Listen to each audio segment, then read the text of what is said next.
கலாநிதி ரவுசேன் அவர்கள், நான் இப்படி ஒரு கேள்வி கேட்கிறேன். ரஷ்யா தானாகவே முன்வந்து யுக்ரைனை ஒட்டுமொத்தமாக பிடிக்க வேண்டும் என்பதற்காக ஒரு போருக்கு வந்ததா, அல்லது ரஷ்யா இந்த போருக்குள் வரும், நாம் நேட்டோவில் இணையப் போவதாக கூறுவோம், அதற்கான செயற்பாடுகளை முன்னெடுப்போம், பேச்சுவார்த்தைகளை செய்வோம், செய்கிற பொழுது புட்டினுடைய மனோபாவம் தெரிந்து புட்டின் போருக்குள் வருவார், வருகிற பொழுது எங்களுடைய ஆயுதங்களை நாங்கள் யுக்ரைனுக்கு விற்றுவிட முடியும் என்கிற ஒரு கணக்கினை ஏன் அமெரிக்கா போன்ற நாடுகள் போட்டிருக்கக்கூடாது? போட்டிருக்கலாம். அதுவும் நான் ஏற்கனவே சொன்னது போல உலகத்தில் நடக்கின்ற இது ஒரு ஊகம், இது உங்களுடைய ஊகமாக அல்லது யாருடைய ஒரு ஊகமாக இருக்கலாம்.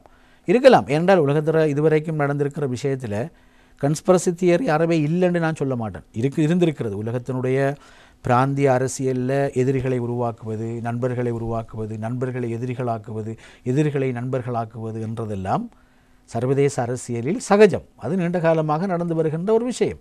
ஆகவே அமெரிக்காவுக்கு இப்படி ஒரு யுத்தம் ஐரோப்பாவில், கிழக்கு ஐரோப்பாவில் தொடர்ச்சியாக நடக்க வேண்டும் என்ற ஒரு தேவை இருந்திருக்கும். என்றால் ஏதோ ஒரு வகையில் ரஷ்யாவோட பொருளாதாரத்தை இது எப்படி பாதிக்கும் தான். என்றால் யுத்தம்ன்ற நேரத்தில் ஒவ்வொரு செல்லுக்கும், ஒரு மிசைலுக்கு, ஒரு பாலிஸ்டிக் மிசைலுக்கு ஒவ்வொன்றுக்கும் எத்தனையோ $மில்லியன் போகும். ஆனபடியால் ரஷ்யா தன்னுடைய பொருளாதார பலத்தை இழப்பது என்பது அமெரிக்காவுக்கு ஒரு பெரிய ஒரு பக்க லாபத்தை கொண்டு வரும் என்று அமெரிக்காவுக்கு தெரியும். ஆனபடியாக நீங்கள் சொல்கிறது போல் ஹெலன்சியை இந்த யுத்தத்துக்குள்ளே உள்ளாக்கி ஒரு தூண்டுதலை கொடுத்து ரஷ்யாவை இந்த போருக்குள்ளே கொண்டு வருவதன் ஊடாக அமெரிக்கா சில நலன்களை உலக அரசியல் அடைந்து கொள்வதற்கான ஒரு தேவை கருதியும் இது நடந்திருக்கலாம்.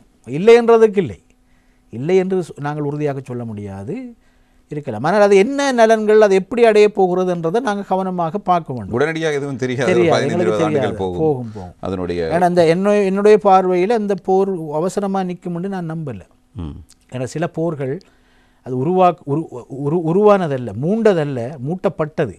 இந்த போர் உண்மையில் மூட்டப்பட்ட யுத்தம். இந்த யுத்தத்தினுடைய அரசியல், பொலிட்டிக்ஸ் ஆஃப் வார் என்ன என்றது ஒரு ப்ரொலாங் டைம் தான் தெரியும். இதில் யார் லொசர் யார் வினர் என்ன நடந்திருக்கின்ற விஷயம். ஆனால் ரஷ்யா இதுக்குள்ள என்னுடைய கருத்து புட்டின் போய் இதுள்ளே மாட்டிக்கிட்டார். புட்டினும் மாட்டிக்கிட்டது போல் தெரிகிறது.